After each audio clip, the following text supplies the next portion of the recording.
The following program was produced by an independent community producer. The opinions expressed do not necessarily reflect those of the ECAT staff or board of directors. And I'm thrilled to kick off our fall semester with an amazing speaker, Dr. Boutwell. Dr. Jeffrey Boutwell. I almost said the wrong Boutwell. I was worried for a minute. Dr. Boutwell is a writer, a historian, and a public policy specialist whose 40-year career spans journalism, government, and international scientific research. He has written widely on issues relating to nuclear weapon arms control, European politics, Middle East security issues, and environmental degradation and civil conflict. He has a PhD in political science from the Massachusetts Institute of Technology, a BA in history from Yale, and he has worked many years at the American Academy of Arts and Sciences in Cambridge. Dr. Boutwell grew up in Winchester and Concord, Massachusetts, and now lives with his wife in Columbia, Maryland. He and George Boutwell share a common ancestor, and the indentured servant, James Boutwell, who immigrated from England to Salem, Massachusetts in 1632. Please join me now in welcoming Dr. Boutwell. And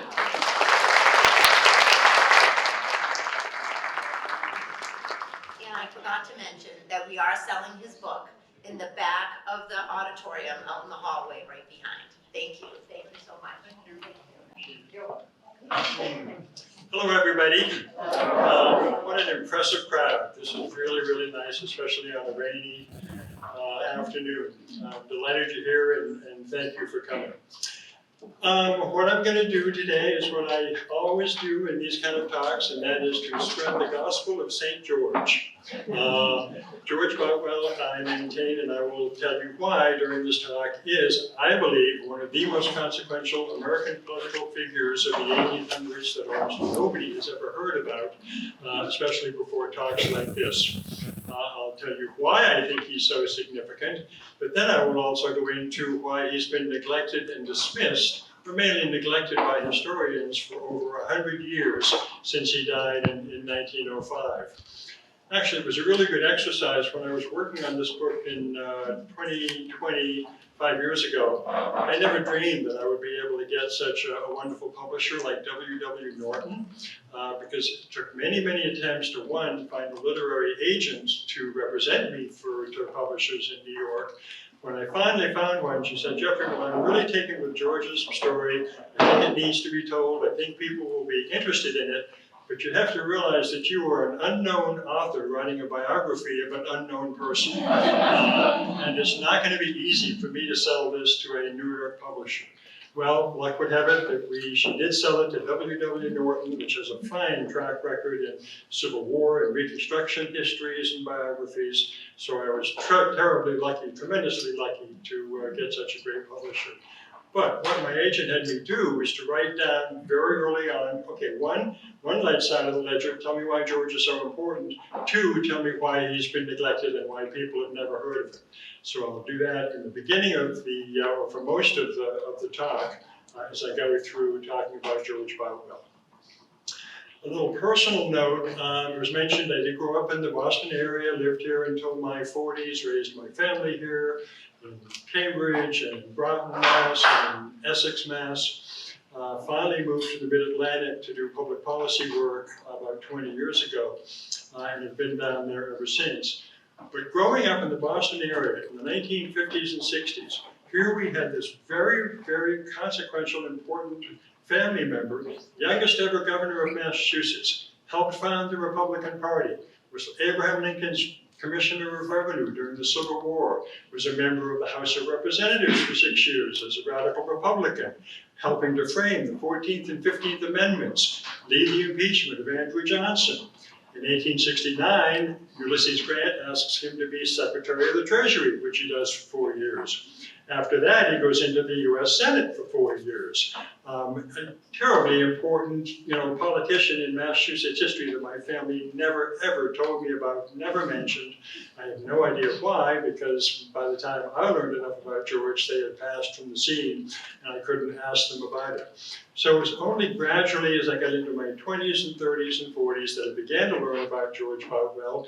As I said, he was neglected by historians, so there wasn't a lot in the secondary literature literature about him. But that began to change about the year 2000, 1990s, 2000. And by the time I began writing the book in 2020, George was becoming very prominently mentioned in major histories of the Johnson impeachment, the Grant administration, the anti-imperialist campaign, which I will mention, against Teddy Roosevelt and the annexation of the Philippines. So it all kind of nicely came together, converged by the time I started writing the book, which is why today I'm so happy to be able to tell people about George Boutwell and at least have some secondary sources to back it up I can point you to that also mention him. So why do I believe George was so important and so consequential? Give two main reasons. One, his longevity in public life.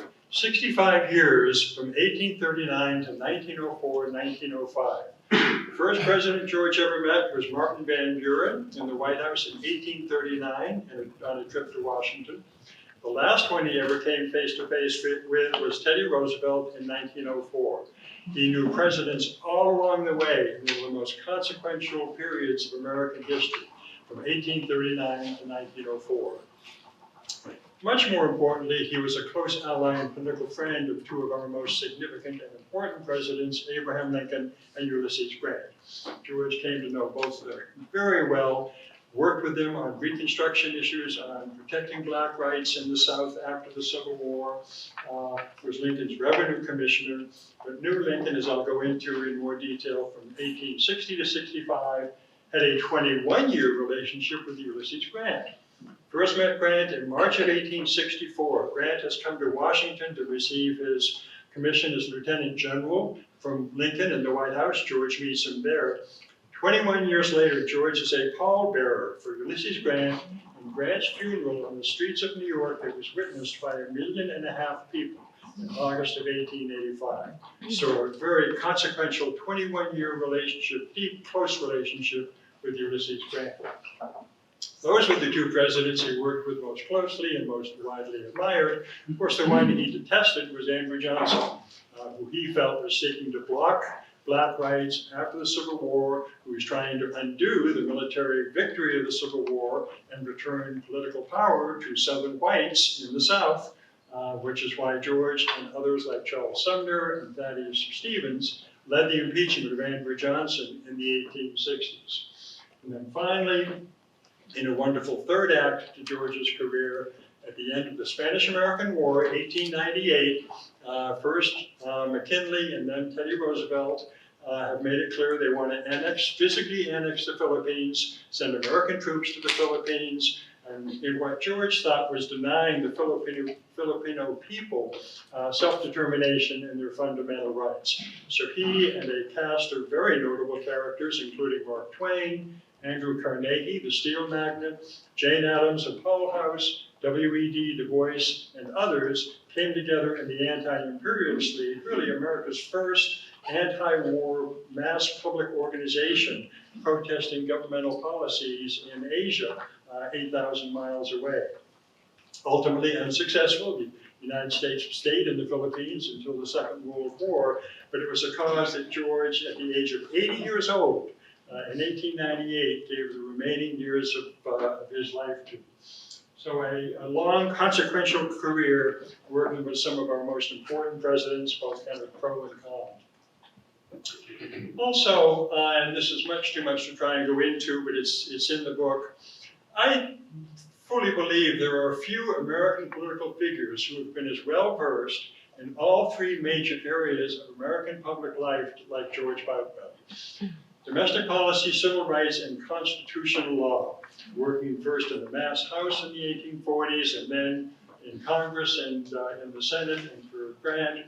George became an expert on civil rights legislation. He helped frame and enact the 14th and 15th Amendments to the Constitution, working with, again, Stevens and others. So an expert on domestic policy and civil rights. Also an expert on economic policy and finance. He's got his training in that first in the Massachusetts House in the 1840s on the banking and transportation committees, then as the youngest ever governor in the 1850s, but especially as revenue commissioner for Lincoln, secretary of the Treasury for Grant, which I'll go into in more detail, and in his career. Finally, the foreign affairs. Before he gets to the Anti-Imperialist League in the 1890s, he's doing international commission work in the 1880s. George was hired by the Kingdom of Hawaii in 1885 to represent its interests before the US Congress. At the time, Hawaiian sugar was coming into the country duty-free. That didn't please the Louisiana sugar planters who wanted duties and tariffs. Does that sound familiar? Duties and tariffs slapped on sugar coming in from overseas.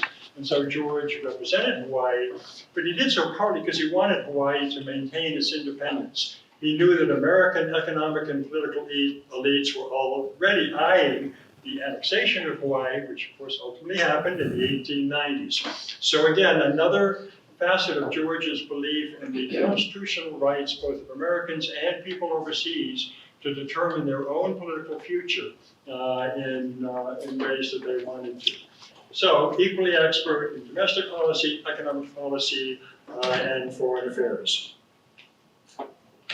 So, how did he get to have such a distinguished career?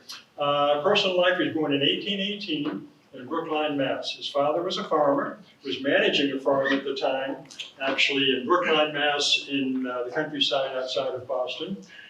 Earned enough money, his father did, to buy his own farm in Lunenburg, Mass, where George grew up. Very much a farm boy. He only went to common school in the winter, didn't go beyond the age of 10 or 12 in school, never went to high school, never went to college, never went to law school, and was very much self-educated. I always make the comparison with Lincoln. Both were voracious readers, they were just intellectual gluttons. They wanted to learn everything they could about everything.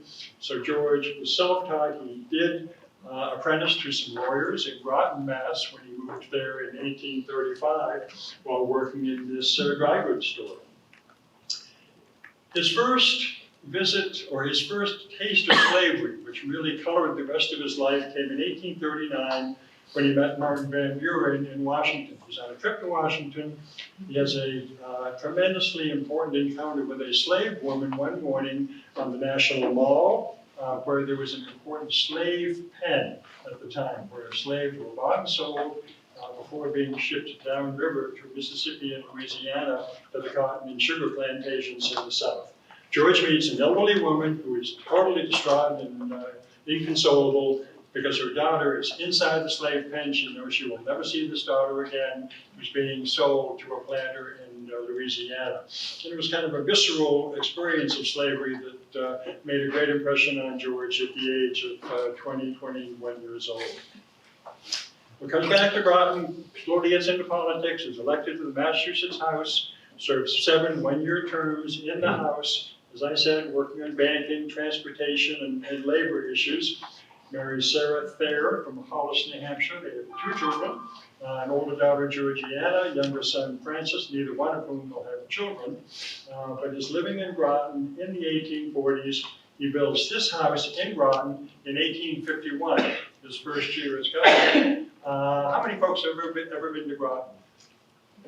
Have you ever been to the Governor Boutwell house? Did you know that the Governor Boutwell house existed? Probably not. It's right on Main Street, beautiful building, and it's open. It's the home of the Groton Historical Society. It's known as the Governor Boutwell house with many of the furnishings and personal effects that George had while living there, and it's open for visitation. And most importantly, in my case, that's where all of George's papers are. One of the reasons that people didn't pay attention to George was because the papers never made their way into Harvard Library or to the Mass Historical Society or other places. When I started doing research 5 years ago, George's papers were in bankers' boxes, and they still are on the second floor of this house, just kind of not even collated, not even indexed, not even protected, much less digitized. Don't even talk about that. I had to go through, sheaf by sheaf, reading the cursory handwriting from the 1840s, 50s, and 60s. So historians had never come across his personal papers, which really allowed me to write his political biography. As I said, in 1851, becomes the youngest ever governor of Massachusetts in a political coalition with people like Henry Wilson and the Free Soil Party, because slavery, of course, is becoming the dominant issue in American politics at that time. George had been a Democrat, being a good farm boy. He was pro-labor, he was pro-working men's issues, so he becomes a Democrat. But increasingly in the 1840s and 50s, he can't stomach the national Democratic support for slavery. And at the time, the Democratic Party was controlled by the white slave owners in the South, or heavily influenced by them at least. So George is increasingly unhappy as a Democrat. Leaves the Democratic Party with other people who've left, Whigs who've left their party over slavery, to help found the Republican Party in 1854, 55 with the convention in Worcester. So George is present at the creation of the Republican Party in Massachusetts, and most importantly, and this is how he gets his big break on the national scene, he's a delegate to the 1860 National Convention in Chicago that nominates Abraham Lincoln to be president. The image is the wigwam, the convention hall in Chicago that was hastily constructed for 3,000 people to come in and nominate Lincoln in that all-important race against William Seward and Salmon Chase and other front runners for the nomination. Well, not only does George attend that convention as a delegate, he's chosen as one of 7 people to draft the party platform. There were 450 delegates at that convention. George's skills as a committeeman, as a writer, have been seen in the Massachusetts Constitutional Convention 6 years earlier. He's got a reputation as someone who can help draft the party platform, which is all important because, of course, it gives the Republicans, or it says the Republicans will oppose any extension of slavery into the Western Territories. And that is kind of where the fissure begins that will lead to the Civil War after Lincoln's election. So George goes to that convention, he travels to Springfield, meets Lincoln for the first time. I had a great experience 4 years ago, visiting the Lincoln home at 8th and Jackson Streets in Springfield, and standing in the front parlor and knowing that George Boutwell had stood here in 1860, and it was the first time he'd ever met Abraham Lincoln in Lincoln's house. So he doesn't know Lincoln. So war breaks out in April of 1861. George is an important liaison between Governor John Andrew and the national government. Lincoln's call for troops after the firing on Fort Sumter. Massachusetts is the first state to respond, sending the 5th Massachusetts Regiment to Washington to aid in the defense of the Union after the attack on Fort Sumter. Then in 1862, Lincoln appoints George as the very first Commissioner of Revenue. And that happens in July of 1862. Oh, I could go into great detail on that, but I don't have the time. Essentially, there was an important tax act in that summer to help raise needed funds for the Union Army. And George comes in, creates out of nothing the first Office of Revenue in the United States government as the first commissioner, and helps introduce also the first income tax in America to help raise money for the Union War effort. I tell people that I'm related to the person who introduced the first income tax in America. I tell them not to hold it against me. But it was an incredibly important wartime measure, working with the Treasury Secretary and others to raise needed funds for the Union War effort. So obviously gets to know Lincoln much more closely during that. George only serves as Revenue Commissioner for 8 months. And if you can believe it, working 7 days a week, well into the night. He starts with a staff of 3 people on the ground floor of the Treasury building in Washington in July of 1862. 8 months later, when he leaves in March of 1863, there are 3,800 tax assessors and collectors all over the northern states implementing this new tax code and raising, again, the vitally needed funds for the Union War effort. Well, George always liked the legislature best, the kind of the cut and thrust of legislative politics. He's elected from a congressional district in Massachusetts, goes into Congress in 1863, becomes a prominent radical Republican, and radical time was actually a term of derision used by the Democrats. They also said black Republican because it meant that they supported black rights. So if you were a radical Republican, all it meant was you were supporting, ultimate equality for blacks, emancipation and then equality for the formerly enslaved, formerly enslaved in the South. So working with Sumner and Thaddeus Stevens, George is in the House for 6 years. He's on the Joint Committee on Reconstruction, one of the most important congressional committees in our history. As I mentioned, helps write the 14th and 15th Amendments to the Constitution, lead the impeachment of Andrew Johnson. Well, in 1869, George has gotten to know Ulysses Grant quite well. Is it not projecting? He's gotten to know Ulysses Grant quite well in terms of trying to defend black rights, and Grant asks him to be Secretary of the Treasury. And that's all important because 4 or 5 years after the chaos and turmoil of the Civil War, the South is devastated, inflation is running rampant, greenbacks have been issued, paper currency, and there are too many of them in circulation. And George has to kind of put the American economy back on a sound footing, enhance its creditworthiness with overseas trading partners, begin to get greenbacks out of circulation so the country can get back on the gold standard. So he's doing that for Grant for 4 years. But it's also important because at the time, the Secret Service comes under the purview of the Treasury Department, and the head of the Secret Service is responsible. One of his tasks is to infiltrate the KKK and other white supremacist groups in the South who are committing fraud, violence, murder, and intimidation of blacks and the Republican allies in the South, trying to overturn the results of the Civil War in 1865 through 1869. So George works closely with Grant on Reconstruction policies during those 4 years. 1873, he goes into the US Senate, helps write the 1875 Civil Rights Act, and then the 1876 Mississippi Report, I always like to say, is to me, one of the most courageous things that George Boutwell ever did. In 1876, by 1876, Reconstruction is coming to an end.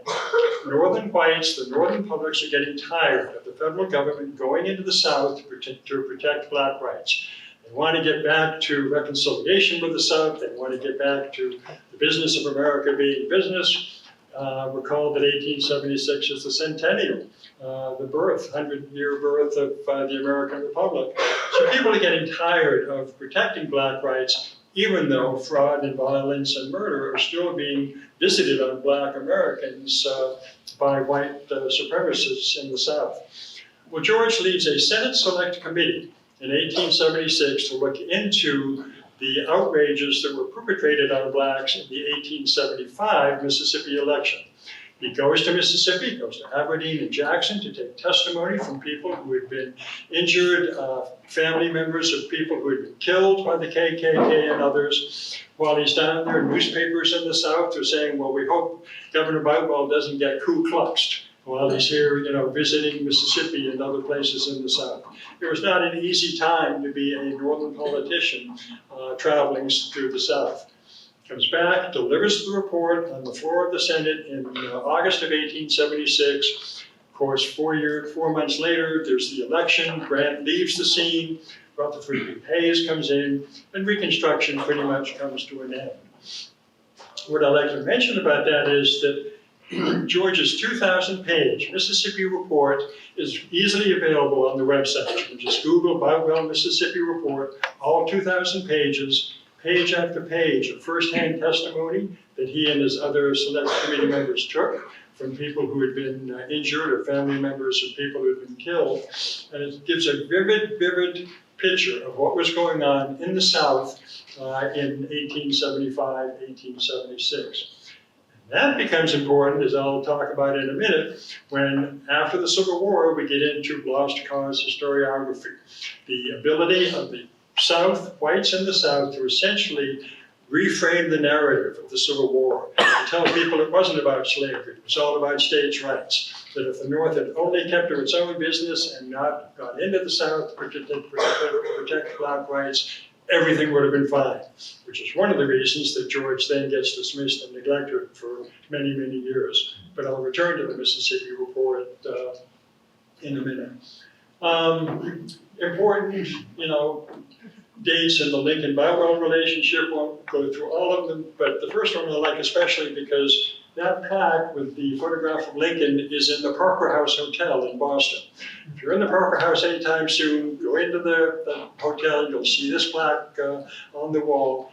In 1859, there was a very important dinner that George was the chair of the Republican Party at the Parker House that Abraham Lincoln sent a very important letter to. outlining his belief in the centrality of the Declaration of Independence as the founding document of American liberty and American freedoms, and it really kind of helped put Lincoln on the map in terms of the run-up to the 1860 election. So that's available right in Boston at the Parker House. Other notable relationships that he had with Lincoln along the way, and then finally the Lincoln eulogy in Lowell, Mass. George had left Washington after Appomattox, after Lee had surrendered to Grant at Appomattox. He's back home, the war is coming to an end, and of course 5 days later Lincoln is shot at Ford's Theater on April 14th. But George is back in Groton, and he then proceeds to give a very moving eulogy for Abraham Lincoln in Lowell, Mass. On the 19th of April, 1865, which is significant for a couple of reasons. One, there's a monument there, right, that he walked by to the first soldiers of the Union Army who were killed in the Civil War in the Baltimore riots when they were traveling from Boston to Washington to help Lincoln. They were killed in Baltimore, and they were men of the Massachusetts 5th and 6th Regiments who had come from Middlesex County, from Lowell, and other nearby places.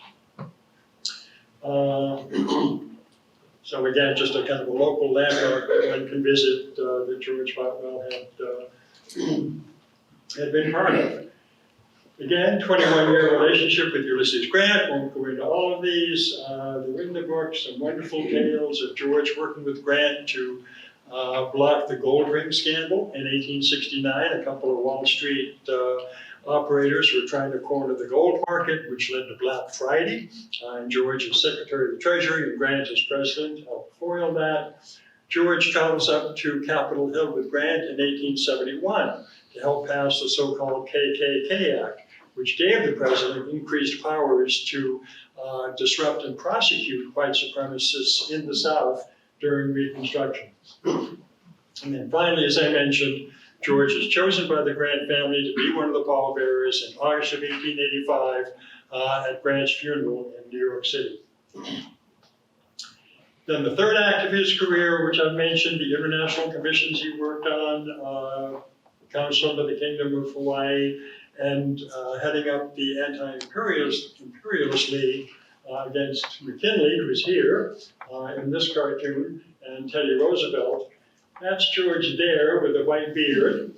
He and other members of the anti-imperialist league are kind of succumbing to the power of the presidency, to throwing their petitions at his feet, but they know it's not going to make much difference. And the folks over here are the Filipino independence fighters who are being subjugated by American troops in the Philippines. It was a nasty war. Filipino citizens were rounded up and put into internment camps. 200,000 of them died from disease during the years of that conflict. And that was something that George and others were seeking to prevent. So that's his career, and my brief as to why he's consequential. Okay, why isn't he better known? Two reasons here. One, personality, and this is the less important reason, but George was just kind of a self-effacing, modest Yankee farm boy. He didn't put himself forward. He didn't seek the limelight. People like Charles Sumner and Thaddeus Stevens were much better known because they were larger-than-life personalities. George just kind of stuck to his knitting and did his business. Also, George was very much disdained by the Boston Harvard intellectual elites back in the 1840s and 50s. I had the pleasure of going to the Adams National Historic Site yesterday, and for those who know the story of Henry Adams, the education of Henry Adams, an important history of that time, well, people like Henry Adams just totally disdained both Grant and Boutwell. Henry Adams called Grant an affront to the Darwin notion of evolution. He called George a lugubrious joke. He said neither one of these people had any business running the US government in the 1860s and 70s. And it was that kind of intellectual snobbery, frankly, that George suffered from for most of his career at the hands of the Boston Brahmins and the Boston elite. Well, that's one part of the reason. The more important part, again, is that George was neglected by historians for the simple reason that he was seen as being on the wrong side of history for much of the 20th century in American historical writing, for the causes that he championed. And those causes, again, were the impeachment of Andrew Johnson. For many years, historians said, well, this was just a bunch of radical, fanatical Republicans impeaching a president for no good reason, just because they didn't like his policies.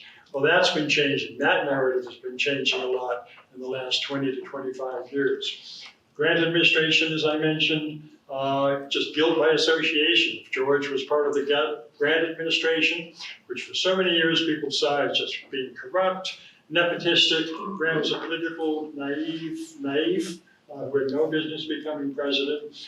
That narrative has been changing a lot in the last 20 to 25 years. A much more balanced account of the pluses and minuses of Ulysses Grant as president. Anti-imperialist campaign. For much of the 20th century, people like Twain and Boutwell and Andrew Carnegie were seen as these old fogies who were trying to deny America its place on the international stage. Trying to block Teddy Roosevelt from, striding off into the international arena. Well, after Vietnam and other adventures overseas, that's begun to be seen in a new light as well. That the whole issue of American nation building overseas, of sending American troops overseas to affect a political outcome, is a lot more difficult than people had wanted to maintain. So that history is being seen in a new light. But mainly it's the whole Reconstruction and the lost cause narrative, which again, after 100 years, is beginning to change. Much of the 20th century, not only American historians, but American social culture, American print and movie culture. Think of D.W. Griffith and his movie Birth of a Nation, which portrayed blacks almost as subhumans, portrayed American northern politicians as these rabid, fanatical Republicans going into the South, where they had no business to be. Think of the advertising of black Americans in the 19-teens, 20s, 30s, Aunt Jemima. The whole kind of cultural milieu was to portray blacks as second-class citizens and Reconstruction as this failed attempt to give them citizenship when they frankly didn't deserve it. And for that reason, people like George Boutwell and Stevens and Sumner were criticized heavily for many years. The story I love to tell about this, and this was an incredible revelation. The man there is Benjamin Quarles. He's a prominent African-American historian, taught for many years at Morgan State University outside of Baltimore. I was able to go to his archive and look at his papers. Well, in 1933, and this is the height of the lost cause narrative, it's a time when blacks are being still under Jim Crow and segregation in the South. Here's a young black graduate student at the University of Wisconsin, starting his career in the historical profession. He wants to write his master's thesis about an important black figure, Frederick Douglass in his case, because he wants to talk about the concept of black agency, the fact that blacks have much to do with being proactive and gaining their own civil rights during American history. They weren't just passive recipients of Lincoln's Emancipation Proclamation and other policies from the white government. So Quarles wants to write about a significant black figure and promote this concept of black agency. If you can believe it, well, we can believe it because of the time that it happened. In the 1930s, his white thesis advisor said, no, sorry, won't let you write about a black figure. There's not enough primary source material, and even more condescendingly, we're not sure a black writing about another black figure can be objective, historically objective. So you're going to have to find a white figure to write about. Well, Quarles looks around. He still wants to be able to write about black agency and all of the pluses and the positive aspects of Reconstruction. Who does he find? George Boutwell. Benjamin Quarles writes a 140-page master's thesis in 1933 on George Boutwell, at a time when no one is paying any attention to George whatsoever.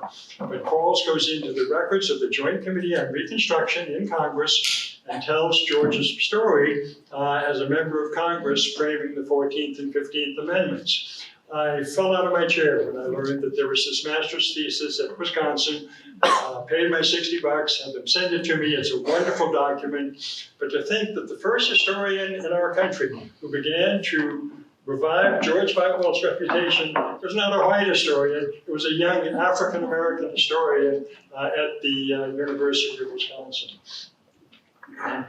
Qualls went on to have a very famous career writing about Black agency. He wrote books about Black soldiers in the Revolutionary War, Black Civil War soldiers, of whom there were 209,000 who served with the Union Army to help win the Civil War, and was just a wonderful contributor to the total American story.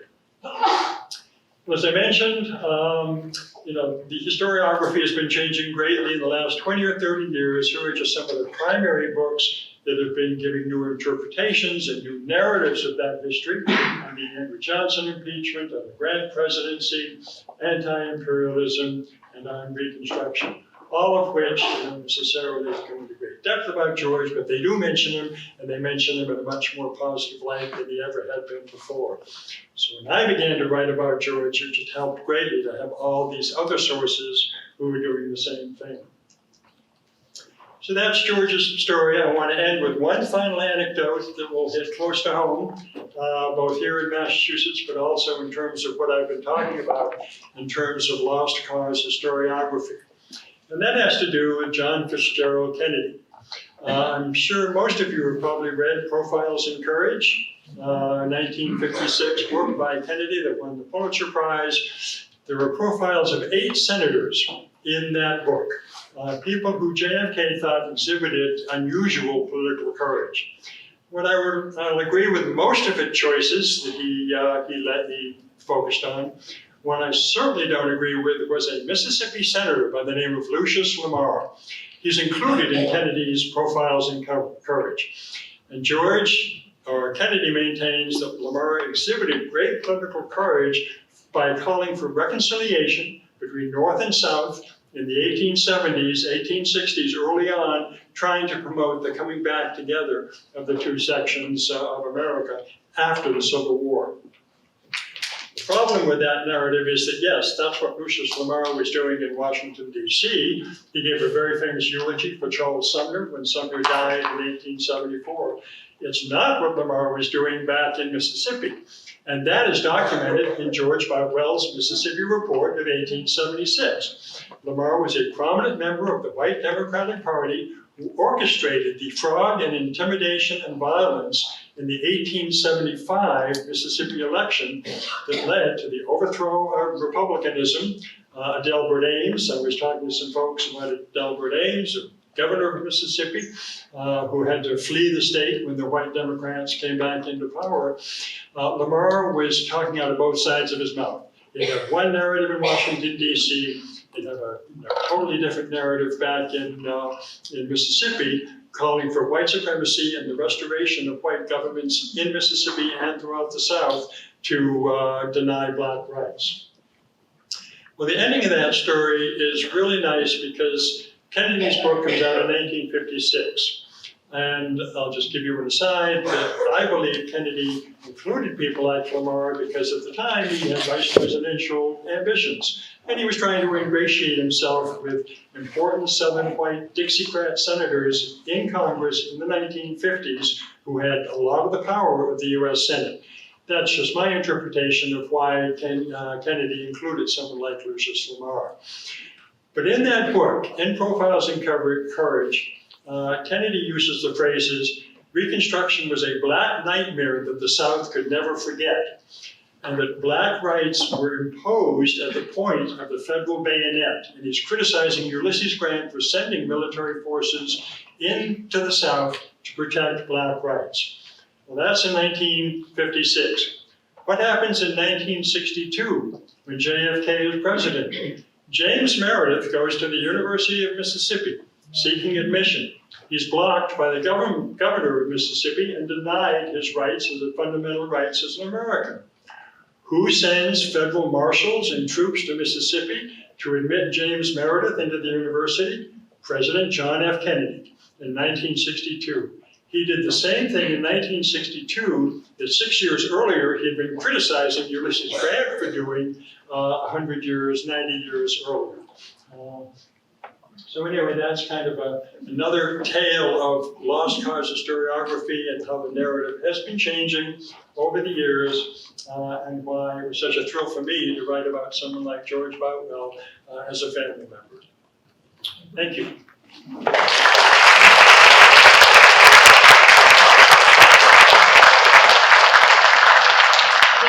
Open the floor for questions, but I ask you to raise your hand and wait for either Abby or Ian to come over with the microphone before you yell out your question.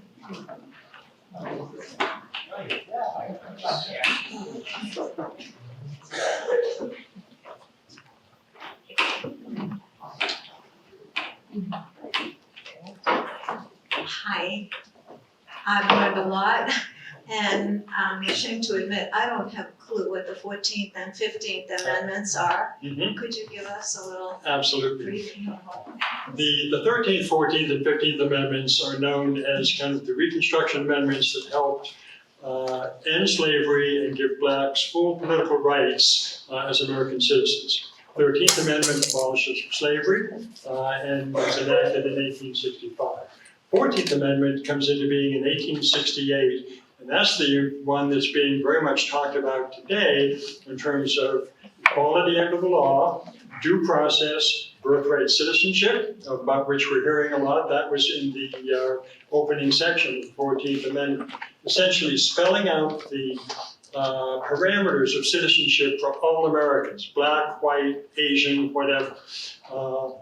So George helped write that amendment that would overthrow the enslavement of black Americans, the fact that the 1857 Dred Scott decision had declared that blacks could never be citizens of the United States. And the 14th Amendment overthrew that and gave blacks their political rights as American citizens. 15th Amendment is what gave black males the right to vote. Again, that was undercut by Southern whites over time, but it was the 14th Amendment was equality of rights, 15th Amendment was the right to vote.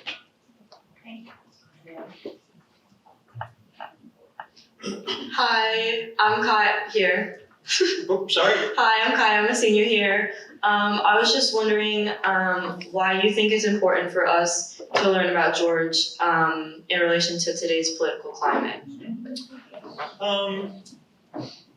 First reason that George was to me the consummate public servant. He dedicated himself to serving the American public in government, upholding the rule of law, upholding equal rights.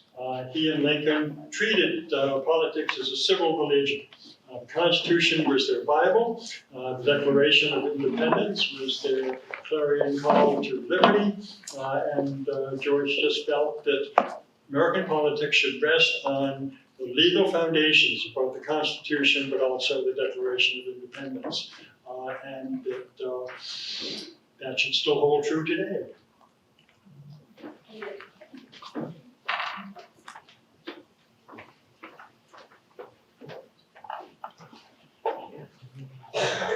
Such an interesting talk, thank you. Could you describe if Boutwell had any direct interaction with Frederick Douglass and maybe fill in some of that for us? Yep, be glad to.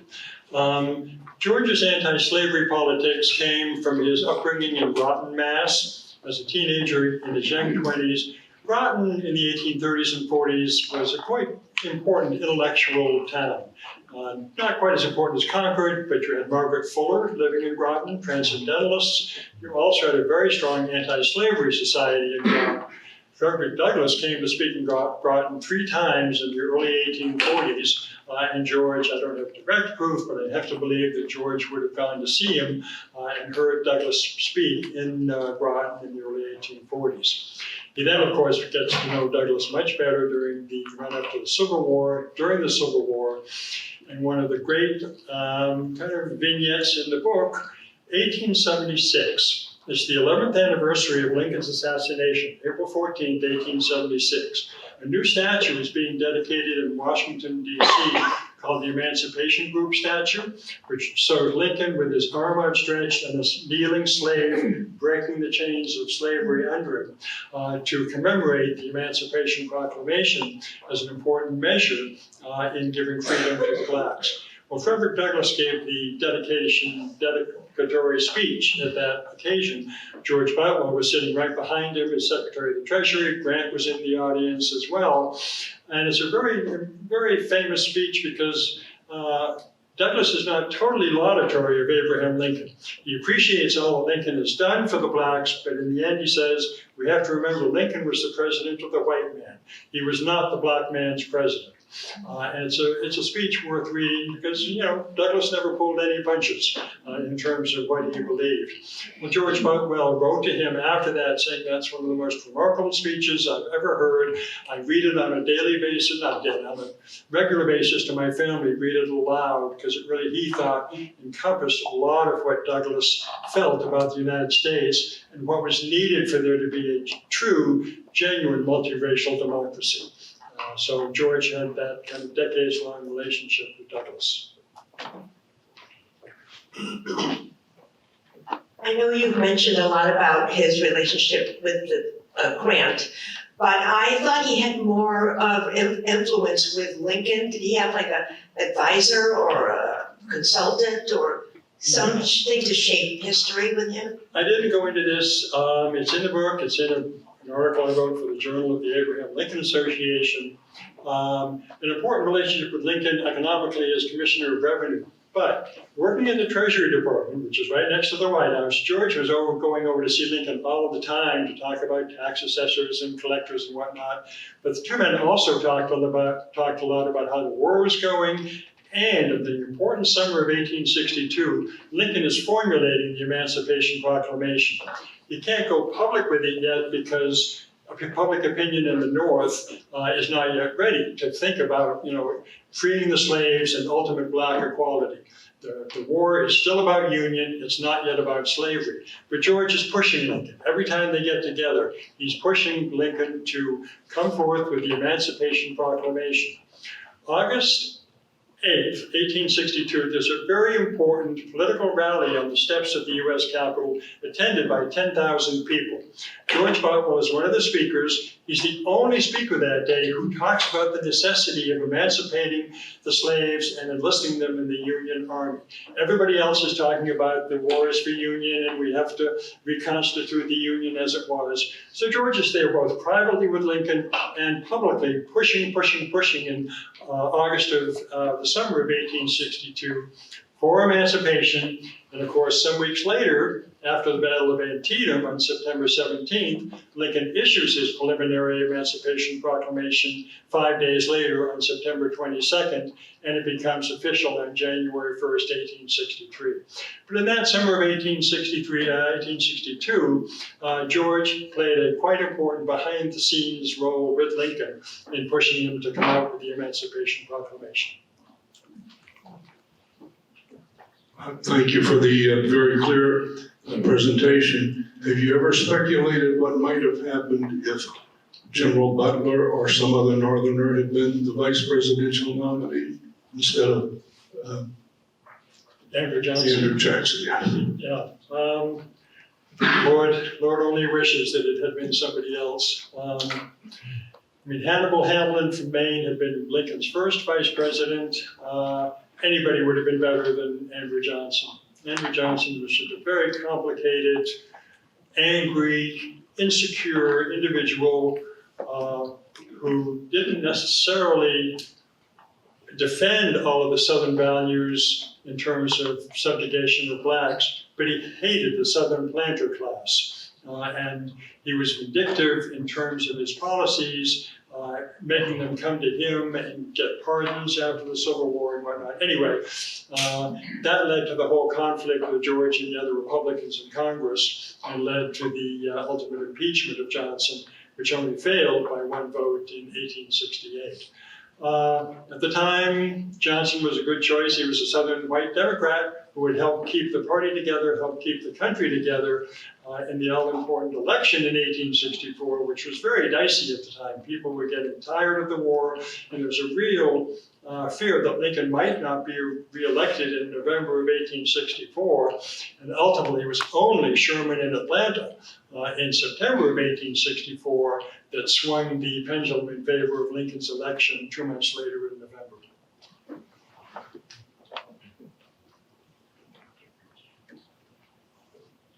Thank you very much for being with us today. You're talking about some really important themes, not just events, and I'm just curious as to how this fits in with your other scholarship. Come again? How they? I'm curious as to how these themes fit into your other scholarship. Are these topics about which you have written before? I must say this was kind of a departure for me because I loved history, but I was a public policy specialist in my career for 40 years, working on nuclear weapons and international security issues. Certainly George's career in the international arena taught me the value of multilateral diplomacy, not trying to go it alone, unilateral interventionism just because you're a great power and think that you can affect events because you've got the biggest military around. So it certainly helped inform, my things I've already been working on earlier. I must say that coming to the 14th and 15th Amendments and constitutional issues and the economic issues especially were new territory for me. And I learned as much, I think, as most other people are now learning through the book by writing it.